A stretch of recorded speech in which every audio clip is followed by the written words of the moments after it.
I sat across from my father at Romano's Steakhouse, watching his weathered hands shake as he reached for his water glass. 18 years had passed since Frank Fletcher threw me out of his house, declaring that I wasn't worthy of carrying the family name. He'd chosen my sister Sarah instead, handing her everything on a silver platter, while I walked away with nothing but bruised pride and burning determination.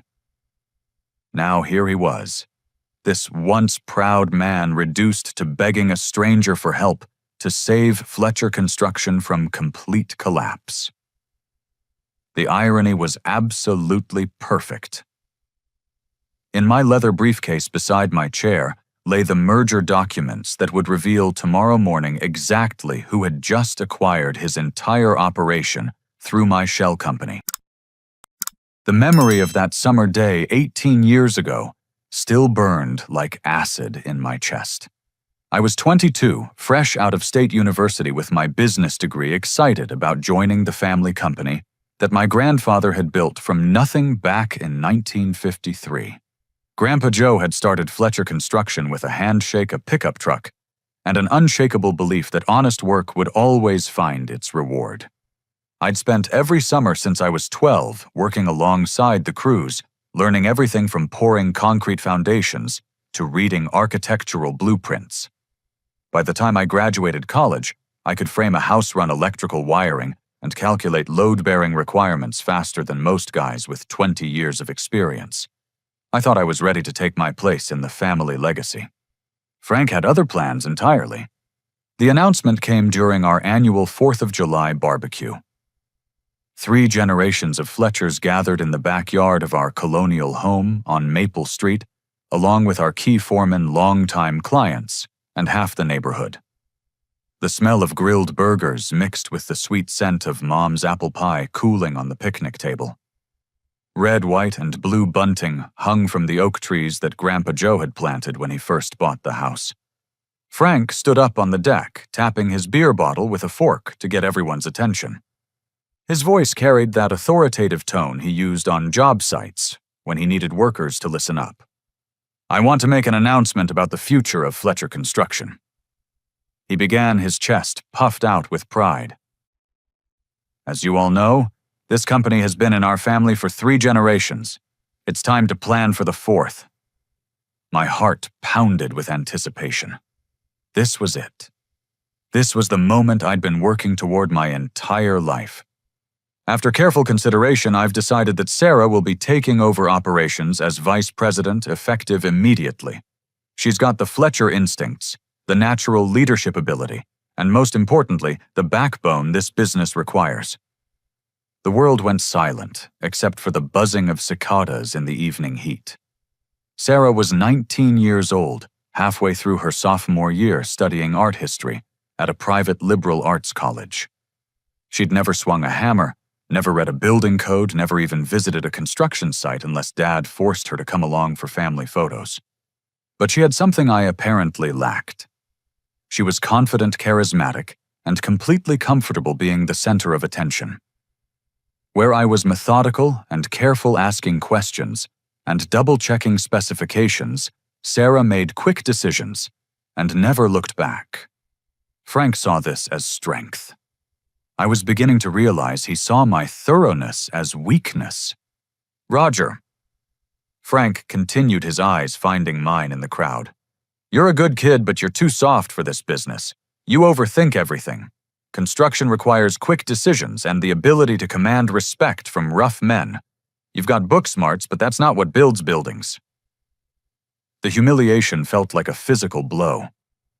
37 people were staring at me, watching my dreams crumble in real time. Uncle Tommy shifted uncomfortably on his lawn chair. Mrs. Peterson from next door suddenly found her potato salad fascinating. Even Grandpa Joe's old foreman, Eddie Martinez, couldn't meet my eyes. Sarah stepped forward, her blonde hair perfectly styled, despite the humid summer evening. She wore a white sundress that probably cost more than most of our workers made in a week. "I'm honored to accept this responsibility," she said, her voice clear and confident. "I know I have a lot to learn, but I'm excited about bringing fresh ideas to Fletcher Construction. We're going to take this company to the next level." The crowd applauded politely. I noticed she didn't look at me once during her little speech. Frank put his arm around Sarah's shoulders, beaming with paternal pride. "This girl's got vision. She's already talking about expanding into commercial development, maybe even getting into real estate investment. That's the kind of forward thinking this company needs." I found my voice, though it came out smaller than I intended. "Dad, what about all the plans we discussed? The efficiency improvements, the new project management software, the employee training programs." Frank's expression hardened. "Roger, those are exactly the kinds of complications that slow down real progress. We've been doing things the same way for decades because they work. We don't need computers telling us how to pour concrete. But the industry is changing." I pressed on, desperation creeping into my voice. "If we don't adapt, we'll get left behind. The new environmental regulations alone require completely different approaches to material sourcing and waste management." "See?" Frank addressed the crowd, as if I wasn't standing right there. "This is what I mean. Roger's always looking for problems instead of solutions. In construction, you've got to trust your gut and move fast. There's no time for endless analysis." That's when he delivered the killing blow. "Son, I love you, but you're just not worthy of the Fletcher name in this business. You don't have what it takes to lead men or build something lasting. Maybe you should consider a nice office job somewhere, something that matches your temperament better." The silence that followed felt like an eternity. I looked around at the faces of people who had watched me grow up, who had taught me everything I knew about construction, who had praised my work ethic and attention to detail every summer. Now they were all studying their shoes or suddenly needing to refresh their drinks. Sarah finally broke the silence. "Roger, I hope you'll stay on and help me learn the ropes. I could really use your support as I transition into this role." The condescending sweetness in her voice was the final straw. She was offering me the chance to train my own replacement to smile and nod, while she took credit for everything our grandfather had built. I set down my beer bottle and walked toward the house. Mom caught my arm as I passed the kitchen window. "Roger, honey, maybe you should think about this overnight. Your father's just trying to do what he thinks is best for the company." I kissed her cheek, breathing in the familiar scent of her lavender perfume one last time. "I love you, Mom. Take care of yourself." By sunrise the next morning, I'd packed everything I owned into my used Ford pickup truck. I left my house key on the kitchen counter along with a note saying I was heading west to find my own path. I didn't say goodbye to Frank or Sarah. I figured they were probably too busy planning their glorious future to notice I was gone. As I drove through our neighborhood for the last time, I passed the job sites, where I'd learned to work with my hands, where Grandpa Joe had taught me that every foundation had to be perfect because everything else depended on it. I made myself a promise that day. I would build something better than Fletcher Construction, something that would make them realize exactly what they'd thrown away.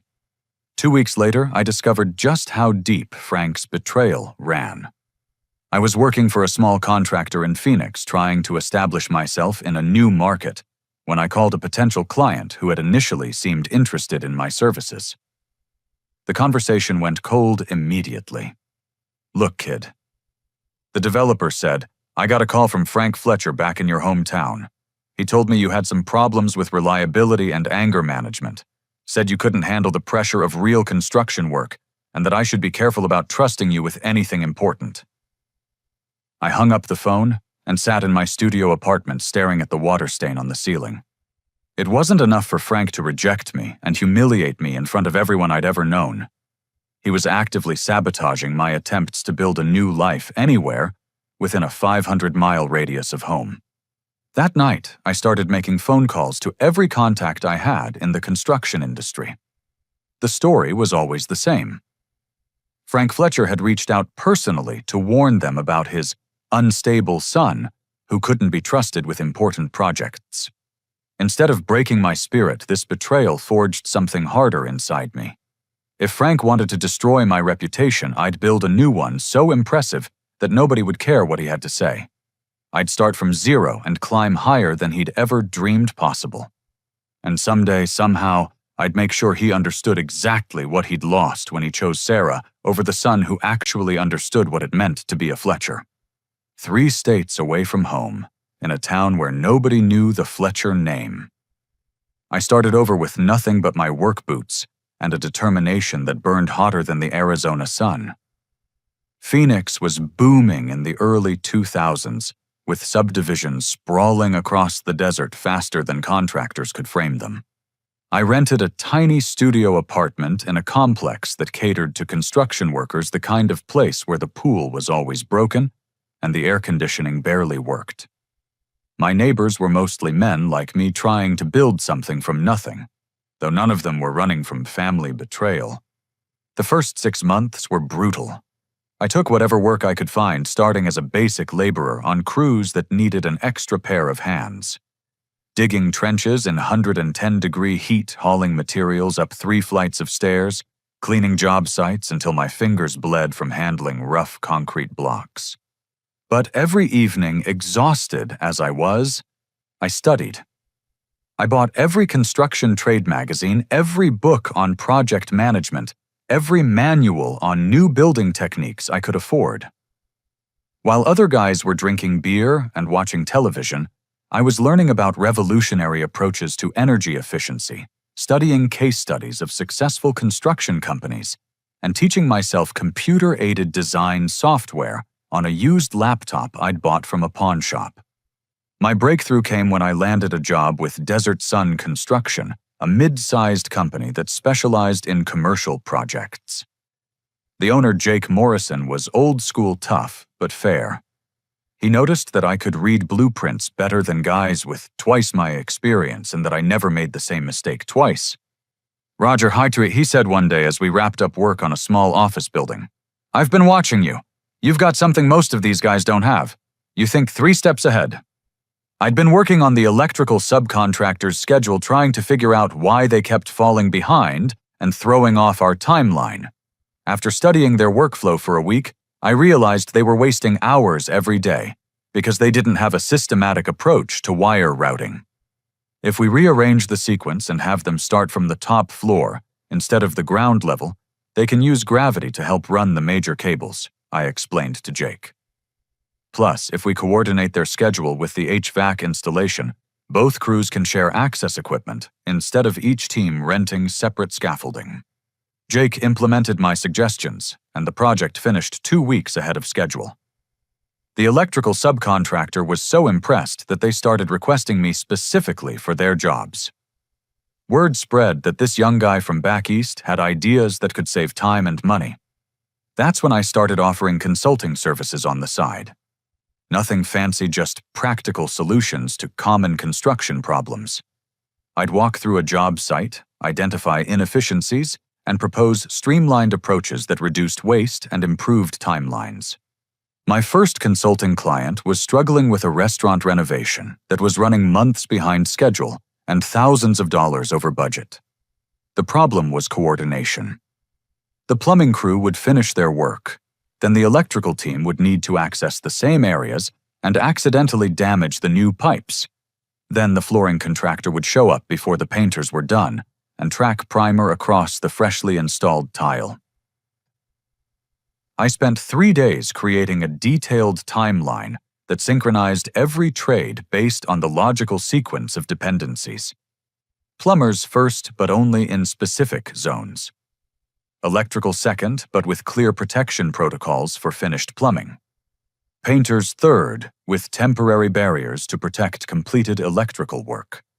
Flooring last, but with careful scheduling to avoid conflicts. The project finished on time and $30,000 under the revised budget. The owner was so grateful that he recommended me to 5 other restaurant developers. Within 6 months, I had more consulting requests than I could handle while still working my regular job. That's when I met Jim Caldwell. I was reviewing blueprints for a hotel project at a coffee shop near downtown Phoenix, when an older gentleman at the next table leaned over. "Excuse me, son, but I couldn't help noticing those plans. Are you working on the Hampton project?" Jim was 72 years old, with silver hair and the kind of confident bearing that comes from decades of success. He'd built Caldwell Development into one of the largest construction companies in the Southwest before selling it to a national firm and retiring to consultant work. "I've been in this business for 50 years, he said after I explained my background, "and I've never seen someone your age read structural drawings with that level of comprehension. Where did you learn to see load distribution patterns like that?" We talked for 3 hours that first day. Jim had started with nothing, just like me, but he'd built an empire by understanding that construction was really about managing relationships, resources, and risk. He'd seen the industry transform from handshake deals to complex corporate structures, and he recognized that the next transformation was already beginning. The companies that will dominate the next 20 years are the ones that figure out how to combine old-school craftsmanship with new technology and business innovation, he told me. Most construction executives are either too set in their ways or too inexperienced to navigate that transition. But you might be young enough to adapt and experienced enough to understand what really matters. Jim became my informal mentor, teaching me about corporate finance, strategic acquisitions, and long-term business planning. He introduced me to his network of architects, developers, and investors. Most importantly, he helped me understand that my real competitive advantage wasn't just technical skill, but the ability to see inefficiencies and devise systematic solutions. "Roger," he said one evening as we reviewed financial statements for various construction companies, "you have a gift for operational analysis. Most people in this business focus on individual projects. You naturally think in terms of systems and processes. That's what transforms good contractors into industry leaders." Under Jim's guidance, I incorporated my consulting business and started taking on larger projects. I hired 3 other young engineers who shared my passion for innovation, and we developed proprietary software for construction project management that integrated scheduling, resource allocation, and cost tracking in ways that existing systems couldn't match. We called the company Apex Development Group, a name that reflected our commitment to reaching the highest standards in everything we did. I chose the name carefully, wanting something that suggested excellence without revealing my personal history. By my 4th year in Phoenix, Apex was managing projects worth millions of dollars. We specialized in complex commercial developments that other companies found too challenging or risky. Our reputation for finishing ahead of schedule and under budget attracted clients from across the Southwest. But I never forgot about Fletcher Construction. I subscribed to industry publications from my home state, tracked their projects through public records, and maintained contact with suppliers and subcontractors who worked with them.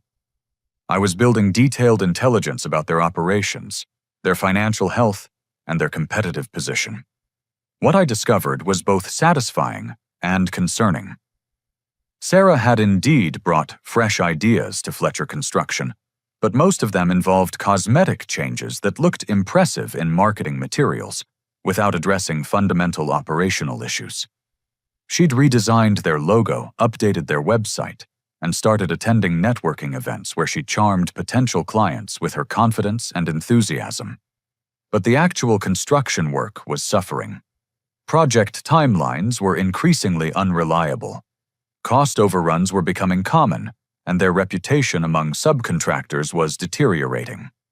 Frank was trying to compensate by bidding on larger projects, but this only magnified their operational problems. Through industry contacts, I learned that Fletcher Construction had been awarded a major government contract to build a new federal courthouse. The project was worth $12 million and would be their largest undertaking ever. Sarah was being credited in trade publications as the visionary who had positioned the company to compete for such prestigious work. But I recognized the project specifications immediately. They were nearly identical to a proposal I'd written during my senior year of college, a theoretical case study for efficiently managing large-scale government construction projects. I'd spent months researching federal building requirements, sustainability standards, and security protocols. I'd left a copy of that thesis in my childhood bedroom when I packed up and left home. Sarah hadn't developed innovative new capabilities. She'd simply repackaged my old ideas and presented them as her own vision for the company's future. The irony was perfect, but it also revealed something troubling. If Fletcher Construction was winning contracts based on strategies they didn't truly understand, they were heading for disaster. And when that disaster arrived, it would threaten not just Frank and Sarah, but also the dozens of workers who depended on the company for their livelihoods. I realized I had a choice to make. I could continue building my own success and let Fletcher Construction face the consequences of their decisions, or I could find a way to position myself to intervene when their inevitable crisis arrived. Jim helped me think through the strategic implications. "The question isn't whether you should help them," he said. "The question is how to structure your involvement so that you can save the valuable parts of what your grandfather built, while ensuring that the people responsible for the problems learn appropriate lessons." That's when I started planning for acquisition rather than simple revenge. If Fletcher Construction was going to fail, I wanted to be in position to preserve its assets, protect its workers, and continue the legacy that Grandpa Joe had created. But first, I had to become successful enough that acquiring them would be feasible, and that meant expanding Apex Development Group from a regional consulting firm into a multi-state construction and development company with enough resources to handle major acquisitions. The work began immediately. Within 18 months, I'd opened offices in 3 additional states, hired experienced construction managers from established companies, and begun the systematic process of building the kind of empire that could make Frank Fletcher's operation look small by comparison. Every night, as I reviewed financial projections and expansion plans, I thought about that summer barbecue when Frank declared I wasn't worthy of the Fletcher name. He was right about one thing: I wasn't going to be the kind of Fletcher he wanted. I was going to be something much more impressive. 5 years after leaving Phoenix and everything I'd built there, I stood in the corner office of my new headquarters in Dallas, watching the sunset paint the skyline gold and red.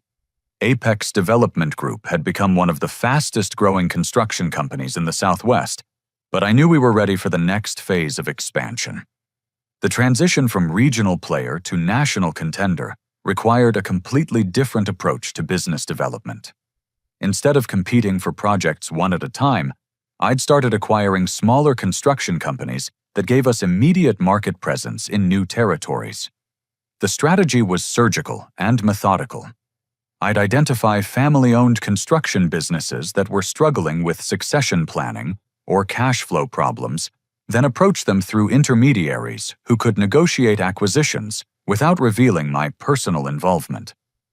The owners usually assumed they were selling to a corporate investment firm rather than a young man with a personal vendetta against his own family. My first acquisition was Mountain View Construction in Colorado, a company that specialized in high-altitude building projects, but lacked the capital to bid on larger developments. The owner, Carl Brennan, was 68 years old and ready to retire, but his son had chosen a career in software engineering instead of following the family tradition. "I've been doing this for 43 years, Carl told me during our final negotiation meeting. "Started with my dad when I was 17, took over when he had his heart attack, and built this company project by project. But I can't compete with these big national firms anymore. The margins are too thin, and the paperwork requirements are beyond what a small operation can handle." I structured the deal to let Carl stay on as a consultant, while we integrated Mountain View's local expertise with Apex's resources and technology. Within 6 months, they were bidding on projects 3 times larger than anything they'd attempted independently. Carl's crews loved the improved equipment and better benefits, and his longtime clients appreciated the enhanced capabilities without losing the personal relationships they valued. The model worked so well that I replicated it across 8 states. Each acquisition brought local market knowledge, established client relationships, and experienced workers who understood regional conditions and preferences. But more importantly, each deal taught me how to preserve what was valuable about family construction businesses while eliminating the inefficiencies that limited their growth potential. Amanda Richardson entered my life during the acquisition of Lone Star Commercial Development in Austin. She was the architect on a mixed-use project we were bidding, and her innovative approach to sustainable design caught my attention immediately. Where most architects focused on either aesthetics or functionality, Amanda had figured out how to integrate environmental performance with cost-effectiveness in ways that actually improved both. Our first conversation was supposed to be a 30-minute project review. It lasted 4 hours. Most construction companies see sustainability as an expensive add-on, she said, spreading blueprints across the conference table in her firm's offices. But if you design the systems integration correctly from the beginning, green building techniques can reduce total project costs while creating long-term operational savings for the end users. She was right, and she could prove it with detailed financial analysis that showed how upfront investments in energy efficiency would generate measurable returns over the building's lifetime. More importantly, she understood that construction projects succeed or fail based on how well dozens of different specialists coordinate their work. Amanda challenged me intellectually in ways I'd never experienced. She'd graduated from Rice University with degrees in both architecture and environmental engineering, then earned her MBA from Wharton while working full-time for one of Houston's premier design firms. But unlike many highly educated professionals, she also understood the practical realities of construction work because she'd spent summers working for her uncle's contracting business. "You're different from other construction executives I've worked with," she told me over dinner after we'd successfully completed our first project together. "Most of them see buildings as products to be manufactured as cheaply as possible. You seem to understand that every building becomes part of a community's long-term infrastructure." Our relationship developed gradually built on professional respect that deepened into personal connection. Amanda appreciated my systematic approach to problem-solving, while I was fascinated by her ability to visualize complex spatial relationships and translate abstract design concepts into practical construction specifications. When I finally told her about my background and family history, she listened without judgment or surprise. "So you're building this empire partly to prove something to your father," she said matter-of-factly. "That's not unusual. Most successful entrepreneurs are driven by some combination of vision and personal motivation. The question is whether your success will ultimately be about revenge or about creating something meaningful." Amanda understood ambition because she had plenty of her own.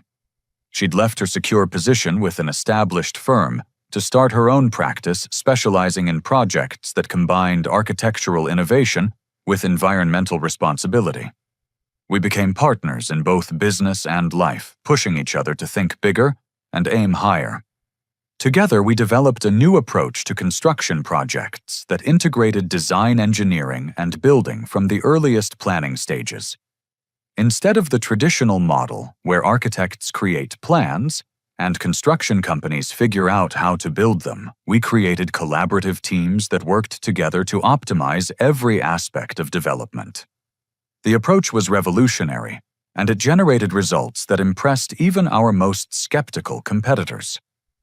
Projects finished faster because potential problems were identified and solved during design rather than during construction. Costs were lower because the building methods influenced design decisions rather than being an afterthought. And the final buildings performed better because every system was designed to work together efficiently. Word of our innovative methods spread throughout the construction industry. We started getting requests to speak at conferences, to consult on challenging projects, and to partner with other companies that wanted to adopt our integrated approach. But I never lost focus on my long-term objective. Every success brought me closer to having the resources and reputation necessary to deal with Fletcher Construction when their inevitable crisis arrived. Which was why I'd hired Marcus Webb. Marcus was a private investigator who specialized in corporate intelligence, the kind of discreet professional who could gather information about business operations without attracting attention or raising suspicions. His monthly reports kept me updated on Fletcher Construction's financial health project status and internal dynamics. The news was increasingly troubling. Sarah's management style was creating serious problems that Frank either couldn't see or refused to acknowledge. She'd implemented expensive new marketing initiatives and office renovations while cutting costs on essential operational areas like equipment maintenance and worker training. More concerning, there were signs that Sarah was developing a gambling problem. Marcus had documented multiple trips to casinos, increasing credit card debt, and unexplained cash withdrawals from company accounts. The pattern suggested someone who was struggling with addiction and potentially using company resources to fund their habit. The federal courthouse project that had initially saved Fletcher Construction was becoming a disaster. Quality control issues were creating costly delays, subcontractors were complaining about late payments, and government inspectors were raising questions about material specifications that didn't match approved plans. Based on what I'm seeing, Marcus reported during one of our monthly meetings, Fletcher Construction is heading for a serious crisis within the next 12 to 18 months. The government contract is barely keeping them solvent, but if they lose that revenue stream or face penalties for non-compliance, they'll be looking at bankruptcy within 60 days. The information confirmed what I'd suspected. Sarah's confidence and charisma had masked fundamental inexperience with the operational complexities of major construction projects. She'd won the contract by promising things the company couldn't actually deliver, and now they were trapped in a cycle of corner-cutting and cost overruns that would eventually collapse under its own weight. Frank was apparently trying to manage the crisis by taking on additional debt and micromanaging every aspect of operations, but his interference was only making the coordination problems worse. The experienced foremen who had worked for Grandpa Joe were retiring or leaving for other companies, taking decades of institutional knowledge with them. But the most disturbing revelation came in Marcus's 8th monthly report. Sarah's gambling problem had escalated to the point where she was embezzling money from company accounts to pay her debts. She'd been falsifying invoices, skimming from employee pension funds, and using her access to company credit lines to fund casino trips. The amounts are getting larger and more frequent, Marcus explained. She's stolen approximately $270,000 over the past 18 months, and the pattern is accelerating. She's also borrowed money from some very dangerous people who don't typically extend payment deadlines for business reasons. I sat in my office that night staring out at the Dallas skyline, thinking about the cruel irony of the situation. Frank had chosen Sarah because he believed she had the backbone and instincts necessary for the construction business. Instead, she was destroying everything Grandpa Joe had built while putting herself and potentially Frank in physical danger. Amanda found me there at midnight, still reviewing Marcus's reports and trying to decide how to respond. "You're going to help them, aren't you?" she said, settling into the chair across from my desk. "I should let them face the consequences of their choices," I replied. Frank made it clear that I wasn't family anymore. Sarah chose to accept everything that should have been partly mine. They created this situation through their own arrogance and poor judgment. "But you're not going to let them destroy what your grandfather built," Amanda said. "It wasn't a question." She was right, of course.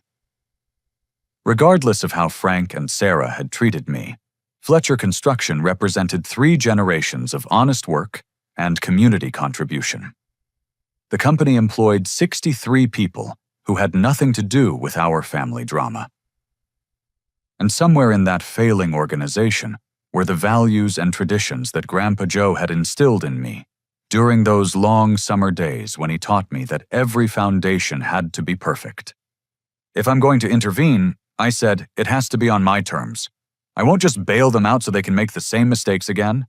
There has to be accountability and real change. Amanda smiled. "So what's your plan?" I pulled out a legal pad and started sketching the framework for what would become the most complex and personally satisfying business deal of my career. If Fletcher Construction was going to be saved, it would be because they accepted help from the son Frank had declared unworthy of the family name. And when that help arrived, it would come with conditions that would force everyone involved to confront the true cost of the choices they'd made. The first warning came on a Tuesday morning in March when Marcus called me before 7 a.m. with urgency in his voice that I'd never heard before. "Roger, we need to meet today. The situation with Fletcher Construction just got dramatically worse, and there are safety concerns now that go beyond business problems." We met at a coffee shop in downtown Dallas, far from my offices, and any place where we might be overheard. Marcus looked like he hadn't slept, and the thick folder he carried contained photographs and documents that painted a picture of a company in complete freefall. The government inspectors found serious structural problems with the courthouse project. He began spreading photos across the small table between us. "Sarah has been authorizing the use of substandard materials to reduce costs and cover the money she's stolen. We're not talking about cosmetic issues here. We're talking about support beams that don't meet load-bearing specifications and electrical systems that violate basic safety codes." The photographs showed construction work that made me physically sick. Concrete foundations with visible cracks, steel reinforcement bars that were clearly the wrong gauge for the structural requirements, and electrical panels that had been installed without proper grounding systems. This wasn't just poor workmanship.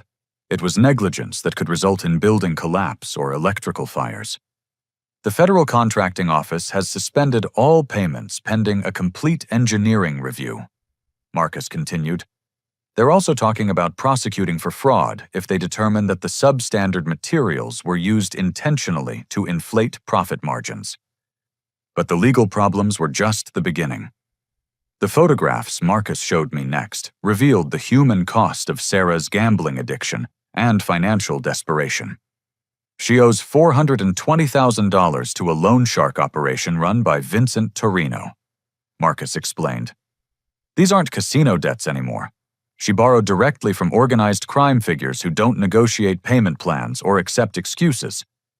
The surveillance photos showed Sarah meeting with men in expensive suits outside casino hotels, her body language revealing desperation and fear. In one image, she was clearly crying while one of the men gestured angrily.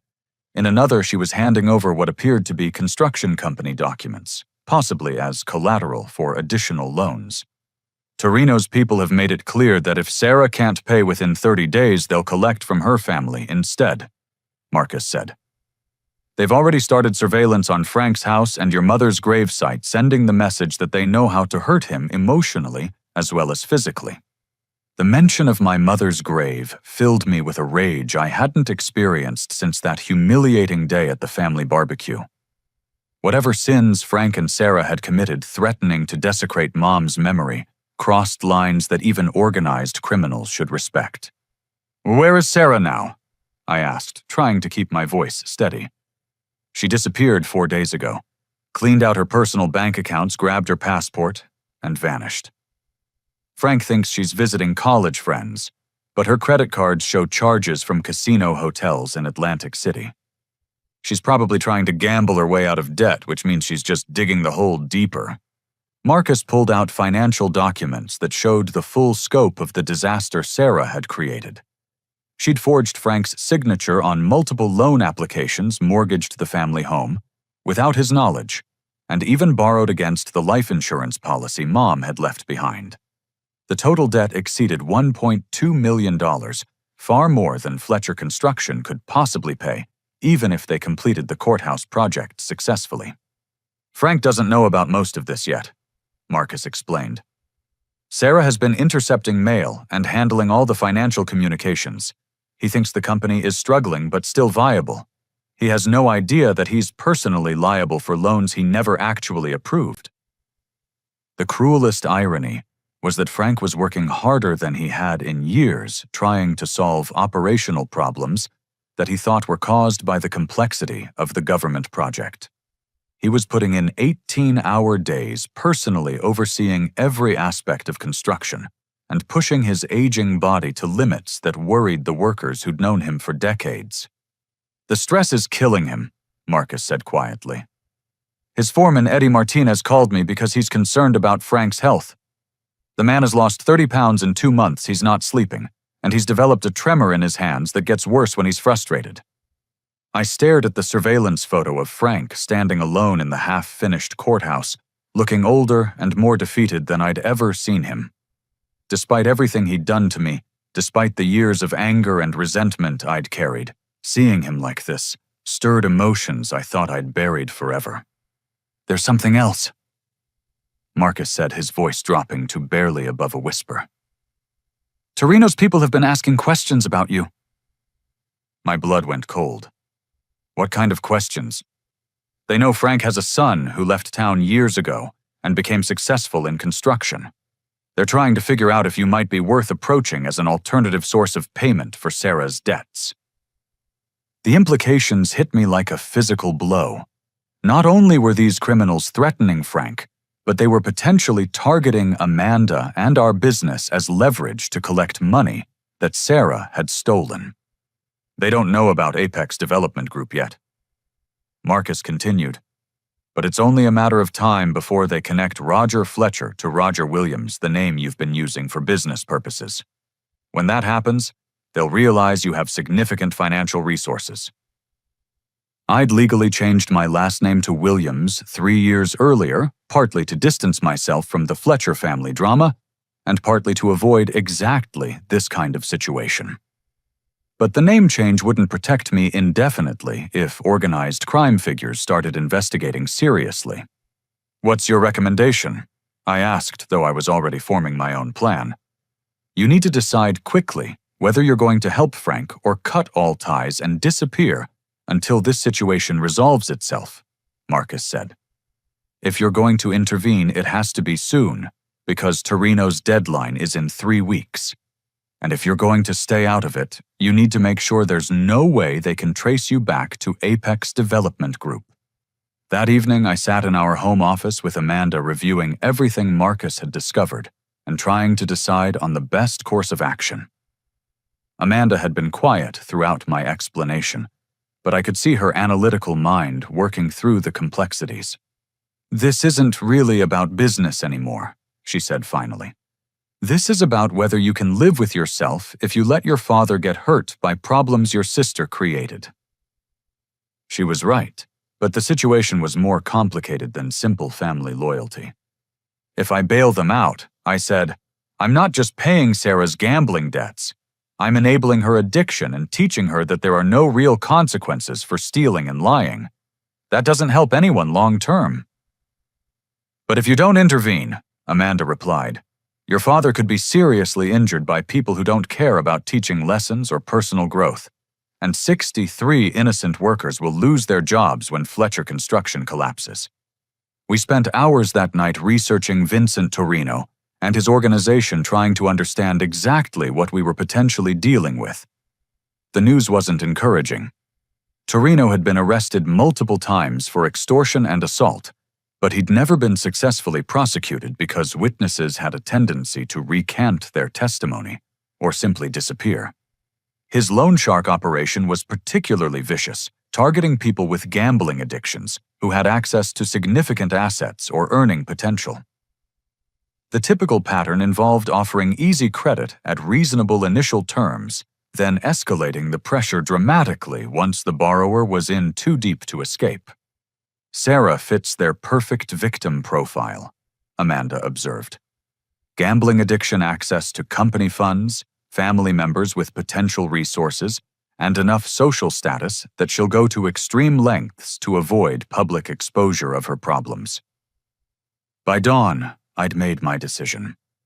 I couldn't let Frank get hurt by criminals, regardless of our personal history. But I also couldn't simply pay Sarah's debts and pretend the underlying problems didn't exist. Instead, I was going to force a confrontation that would resolve all of these issues permanently.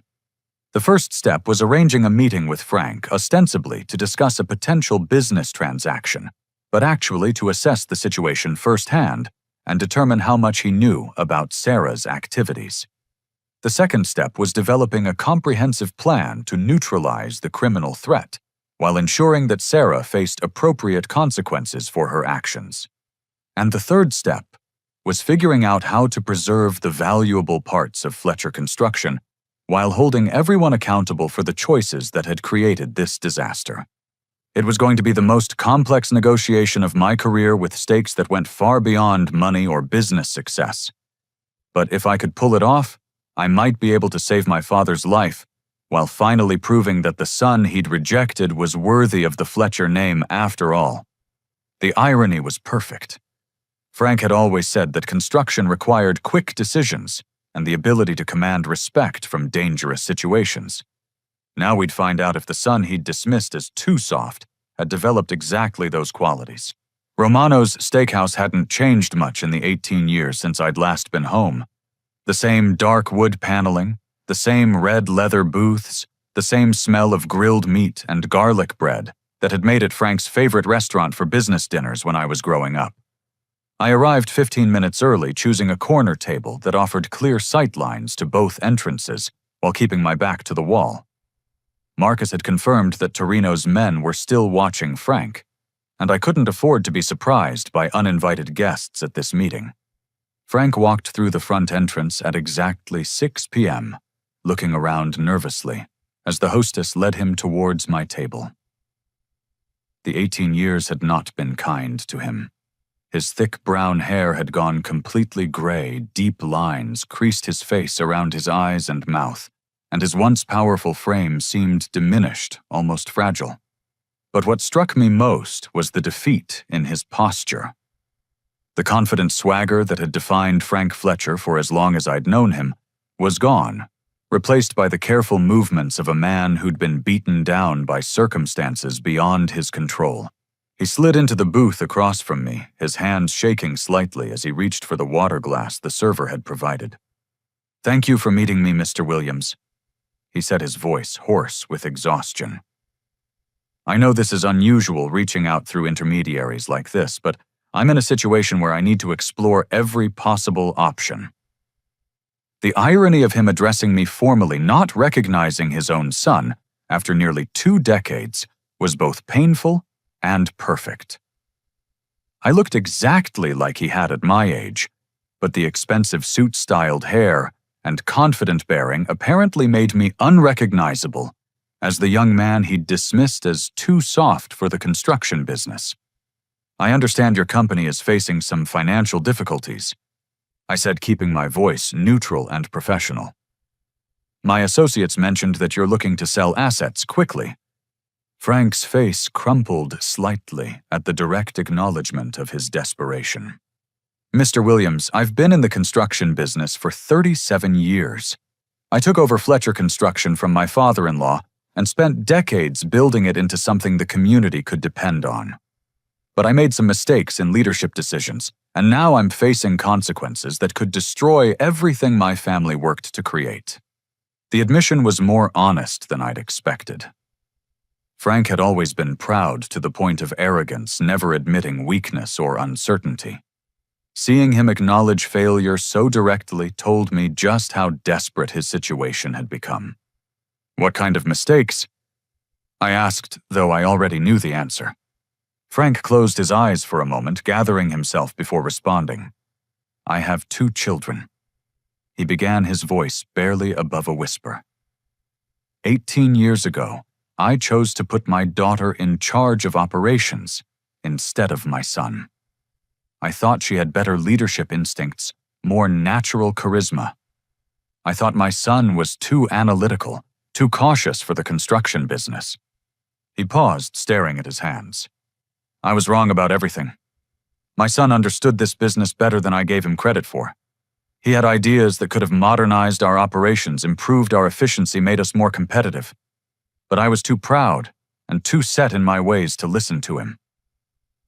The pain in Frank's voice was genuine, and despite years of resentment, I felt an unexpected stab of sympathy for this broken man across from me. "What happened to your son?" I asked. "I drove him away," Frank said simply. I humiliated him in front of our entire community, told him he wasn't worthy of the family name, and made it clear that he had no future in our company. He left town, and I haven't spoken to him since." Frank reached into his jacket pocket and pulled out a worn newspaper clipping. 3 months ago, I read about a young man named Roger Williams, who won the National Construction Association's Businessman of the Year award. The article mentioned that he'd started with nothing and built a multi-state construction empire specializing in innovative project management and sustainable building practices. My heart stopped. Frank continued, his voice growing stronger. The ideas they described in that article were almost identical to suggestions my son had made years earlier. And when I saw the photograph, even though the name was different, I recognized something familiar in his face. He looked up at me, his eyes filled with a mixture of hope and desperate uncertainty. "Mr. Williams, I think the successful businessman I'm meeting with tonight might be my son Roger, who I wronged so terribly 18 years ago." The moment stretched between us, 18 years of pain and anger and regret hanging in the air like smoke. I could have continued the deception, completed the business transaction, and left Frank wondering forever whether his suspicion was correct. Instead, I leaned forward and said quietly, "Hello, Dad." Frank's face went white, then red, then crumpled completely, as 18 years of suppressed emotion crashed over him like a tsunami. He began crying, not the careful tears of a man trying to maintain dignity, but the raw, ugly sobbing of someone whose world had just shifted on its axis. "Oh God, Roger," he whispered between sobs. "Oh God, what have I done?" I waited while he composed himself, fighting my own emotional response to seeing this proud man completely broken by the realization of his mistakes. "I'm sorry," he finally managed. "I'm so sorry for everything. For not listening to you, for choosing Sarah over you, for trying to sabotage your career when you left. I was wrong about everything, and I've regretted it every day since." But before I could respond, Frank's phone rang. The caller ID showed Sarah's name, but when he answered, the voice on the other end was definitely male. "Mr. Fletcher, this is Vincent Torino. I think it's time we had a conversation about your daughter's debt situation." Frank's face went pale as he listened to the voice on the phone. "She owes me $420,000 plus interest that's been accumulating for 6 months. Since she's decided to disappear rather than honor her commitments, I'm going to need you to make arrangements for payment within 72 hours. I could hear Torino's voice clearly in the quiet restaurant. "I understand you have a construction company and some real estate assets. We can work out a payment plan, but I'll need a substantial down payment to demonstrate good faith. Let's say $100,000 by Friday, and we'll discuss terms for the remainder." Frank tried to speak, but Torino cut him off. "Mr. Fletcher, I want to be clear about something. This isn't a negotiation. Your daughter borrowed money from me, and she used you as collateral whether you knew it or not. If you don't cooperate, I'll be forced to pursue collection through other means." The threat in Torino's voice was unmistakable. Frank looked across the table at me, his eyes wide with terror. "I understand," Frank whispered into the phone. "I'll figure something out." "I hope so for your sake," Torino replied. "I'll be in touch." Frank hung up and sat in stunned silence for several moments. "Roger," he said finally, "you need to leave, right now. These are dangerous people, and I can't let you get involved in this mess."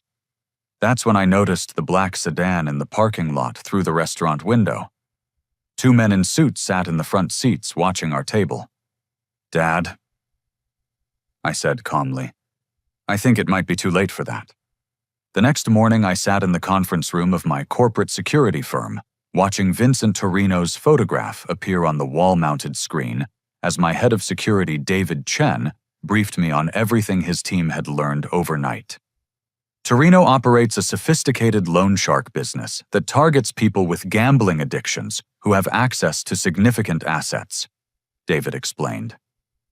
He's been under federal investigation for 2 years, but witnesses keep disappearing or recanting their testimony. David clicked to the next slide showing financial records and surveillance photos. Sarah Fletcher fits his perfect victim profile. gambling addiction, access to company funds, and family members with substantial resources.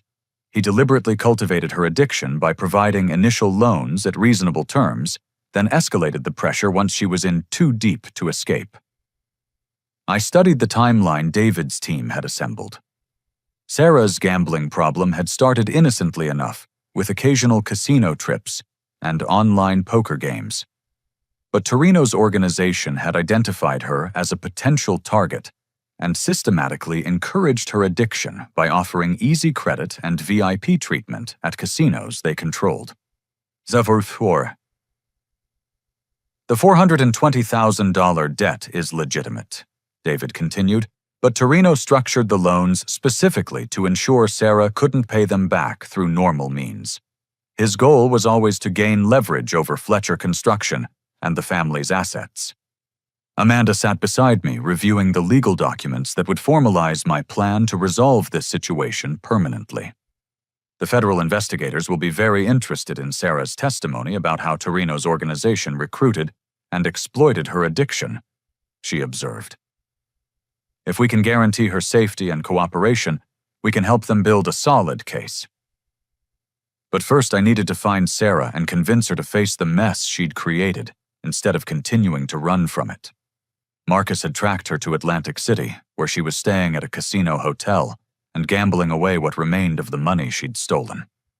My security team had her under discreet surveillance, making sure Torino's people couldn't reach her before I had a chance to intervene. I flew to New Jersey that evening, bringing Amanda and David with me to ensure we could handle whatever we found. The Borgata Casino Hotel at 2 a.m. was exactly what I expected desperate people feeding slot machines with money they couldn't afford to lose the air thick with cigarette smoke, and the kind of desperation that makes people believe the next hand will solve all their problems. Sarah was at a blackjack table in the high-limit section, surrounded by empty drink glasses and betting chips worth more than most people made in a month. She'd lost weight since I'd last seen her, and her once perfect appearance was disheveled in a way that suggested she'd been gambling for days without proper sleep or meals. I approached the table quietly, taking the empty seat beside her. "Hello, Sarah." She looked up, her eyes unfocused from alcohol and exhaustion. It took several seconds for recognition to register.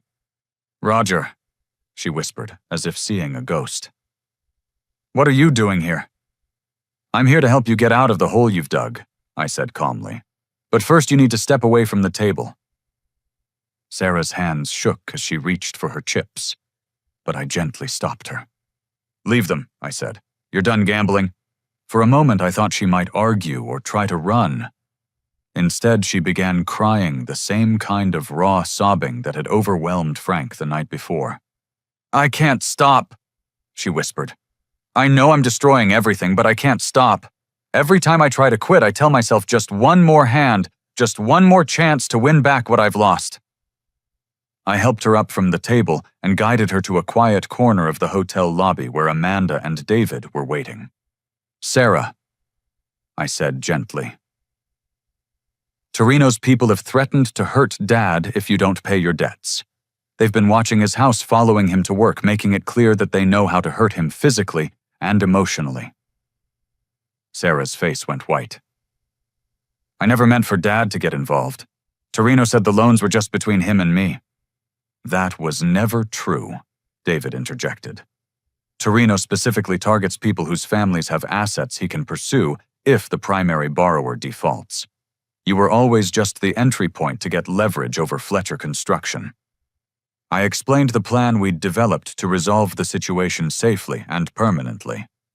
"The federal investigators need your testimony to build a case against Torino's organization," I said. "If you cooperate fully and help them understand how they recruited and exploited your addiction, they can protect you from retaliation while pursuing charges that will shut down their operation." Sarah looked skeptical. "What about the money I stole from the company I forged Dad's signature on loans embezzled from employee pension funds and used company credit lines for personal expenses? Even if the FBI protects me from Torino, I'm still looking at federal fraud charges." Amanda leaned forward, her voice calm and professional. The prosecution will be much more interested in Torino's organization than in pursuing charges against someone who was clearly being exploited, she explained. If you provide complete cooperation and agree to enter a comprehensive addiction treatment program, we can negotiate a plea agreement that focuses on restitution rather than jail time. But Sarah still didn't understand the full scope of what I was offering. How can I possibly make restitution? She asked.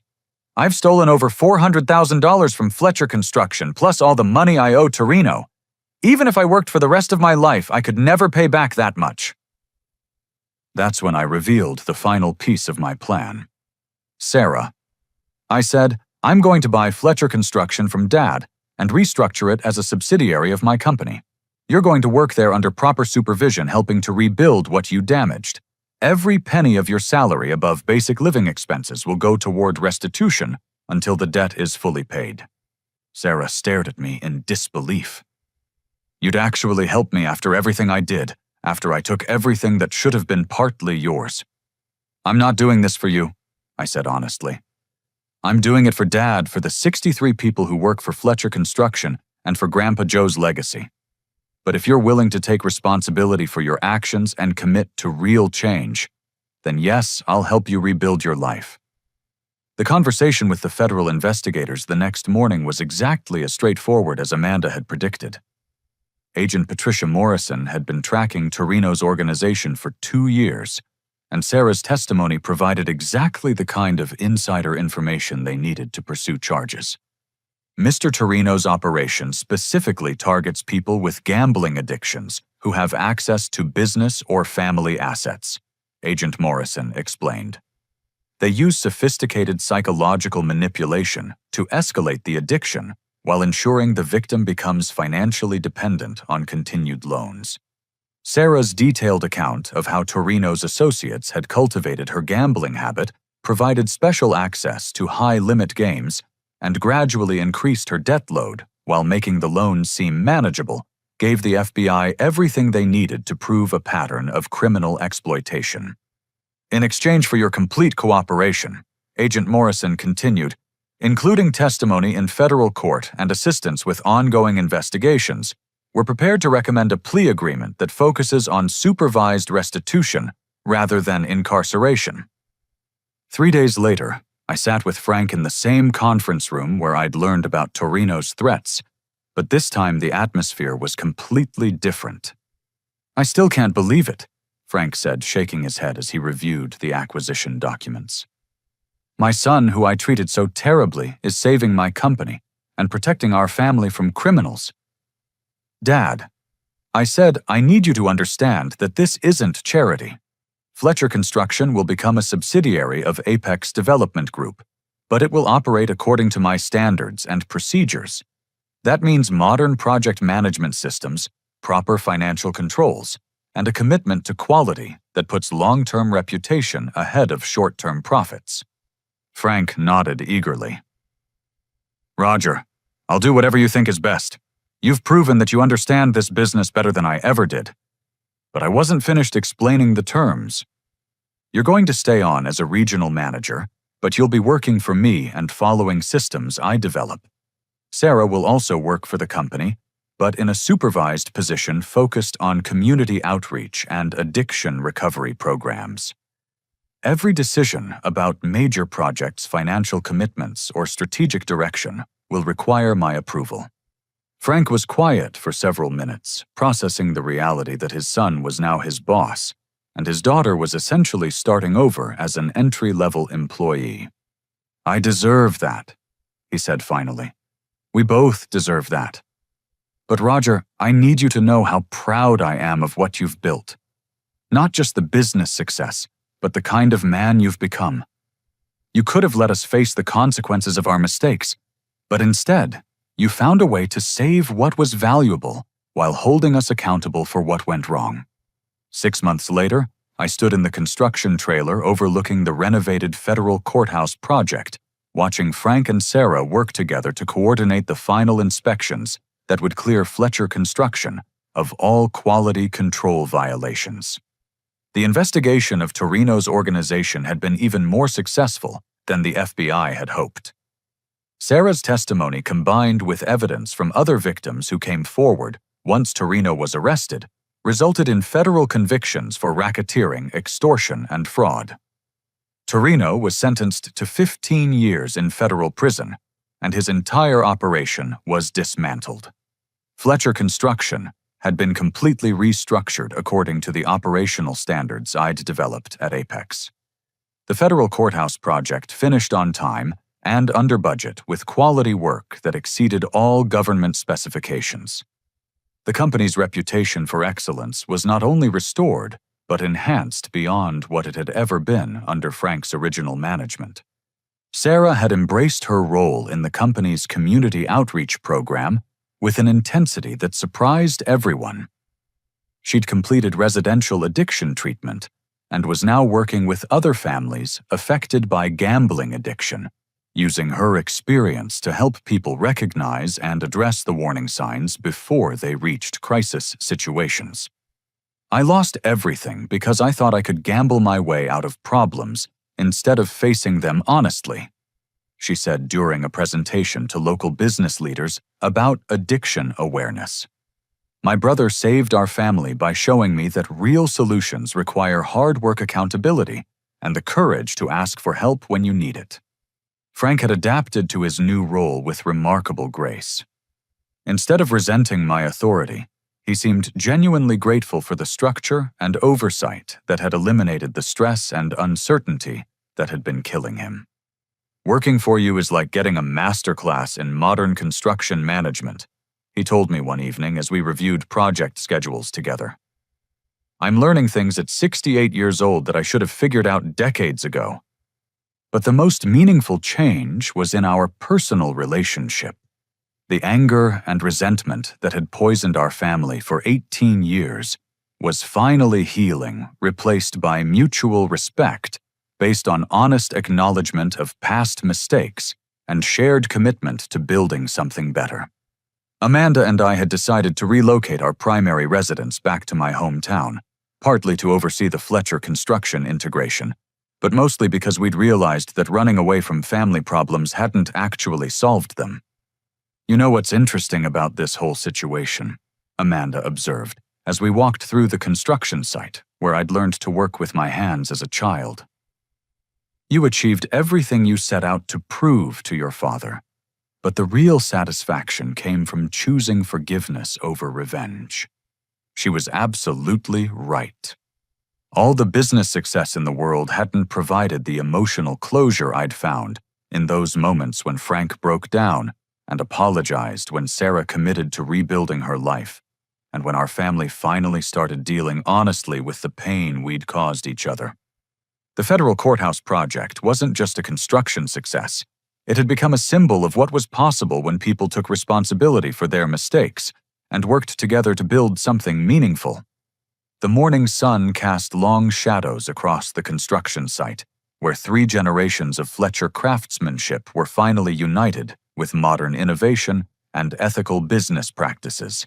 I stood beside Frank and Amanda at the groundbreaking ceremony for our newest project, a housing development specifically designed for military veterans transitioning to civilian life.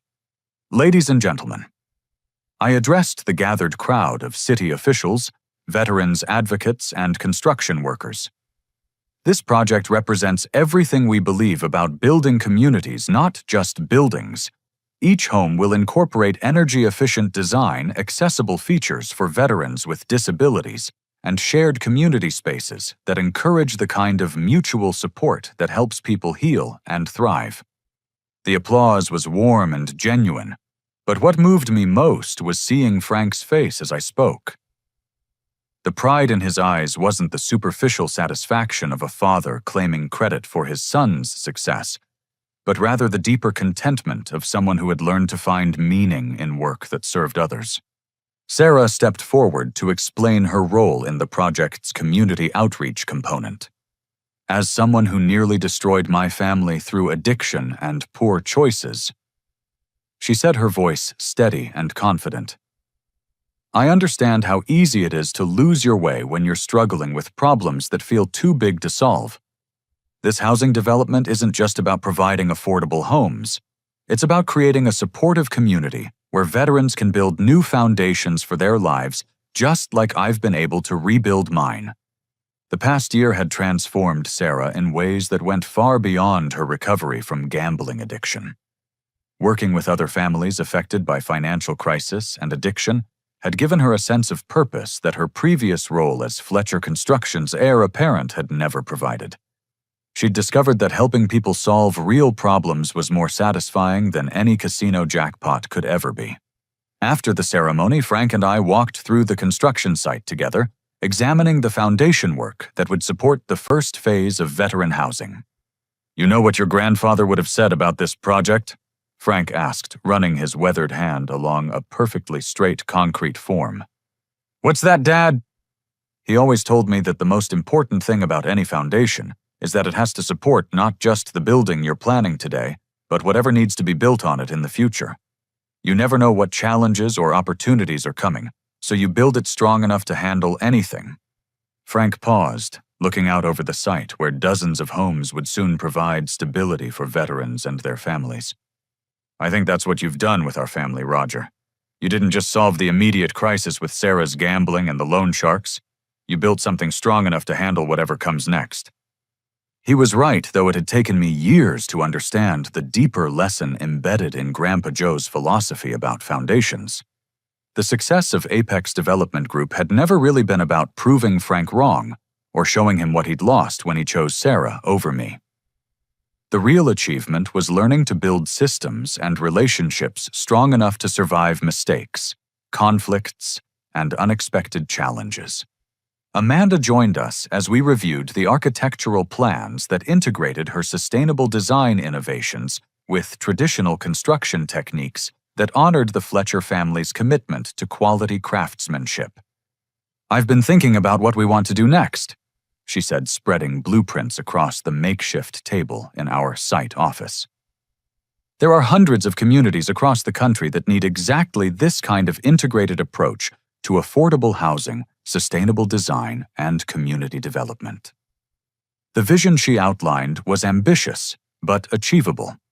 Instead of simply expanding Apex Development Group into new markets, we could create a model for ethical construction practices that other companies could adopt and adapt to their local conditions. We could establish partnerships with regional construction firms sharing our project management systems and design innovations while maintaining local ownership and community connections, Amanda explained. "It's a way to scale positive impact without creating the kind of corporate bureaucracy that stifles innovation and personal accountability." The model made perfect sense, and it addressed something I'd been thinking about for months. The construction industry was full of family businesses struggling with the same kinds of succession planning, financial management, and operational modernization challenges that had nearly destroyed Fletcher Construction. Instead of simply acquiring these companies or letting them fail, we could create a network of independent but coordinated firms that shared best practices while maintaining their unique local character and family traditions. That evening, as we celebrated the successful groundbreaking with a barbecue that reminded me of happier times from my childhood, I realized that the most meaningful success wasn't measured in dollars or project completions.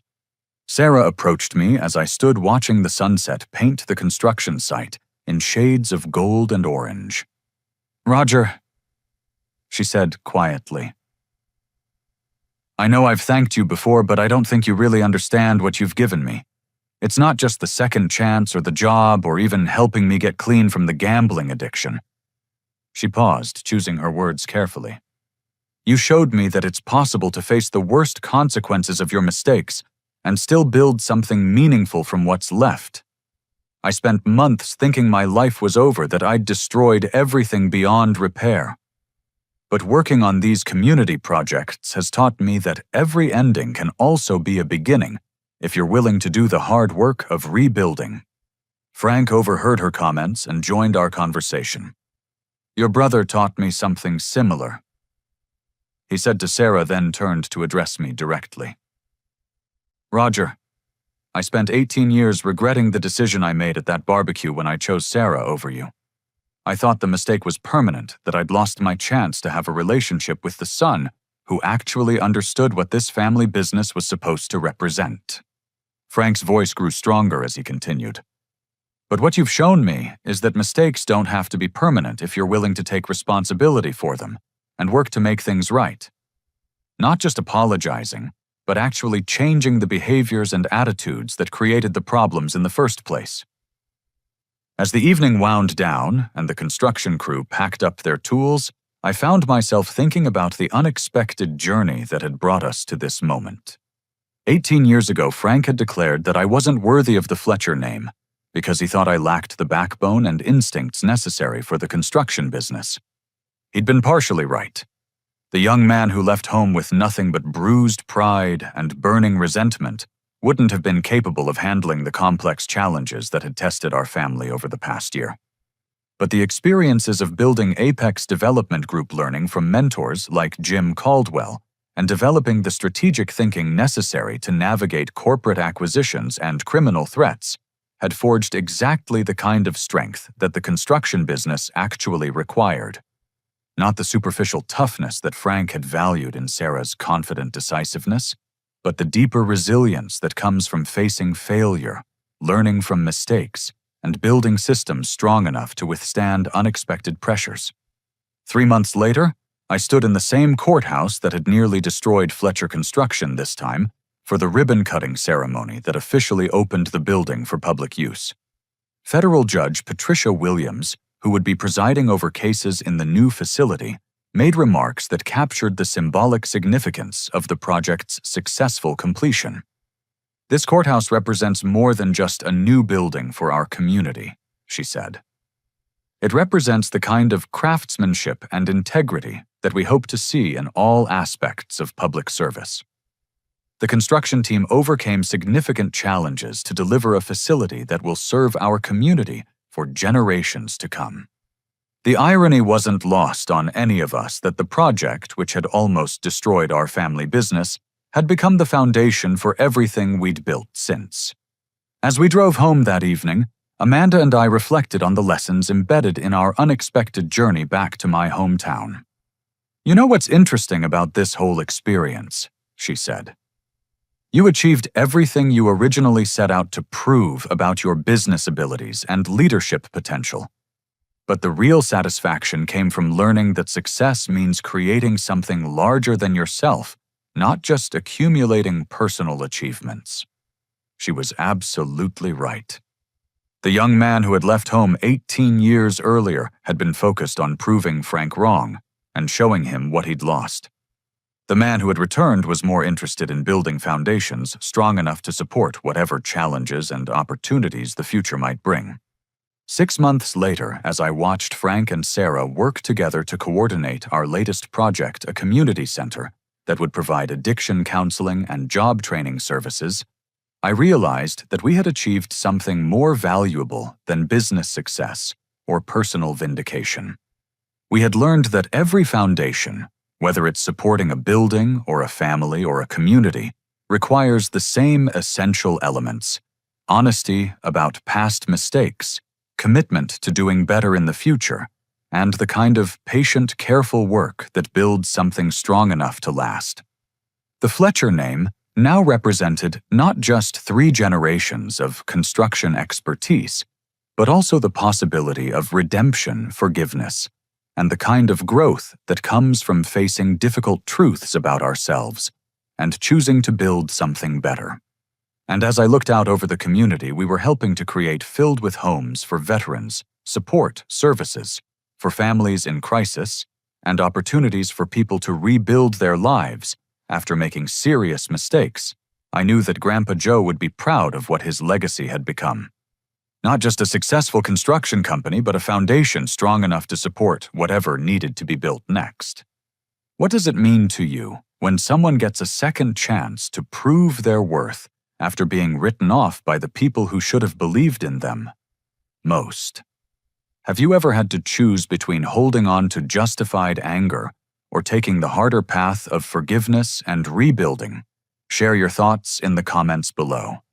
And if this story resonated with you, please like this video and subscribe for more stories about family redemption and the power of building something meaningful from the pieces of what was broken.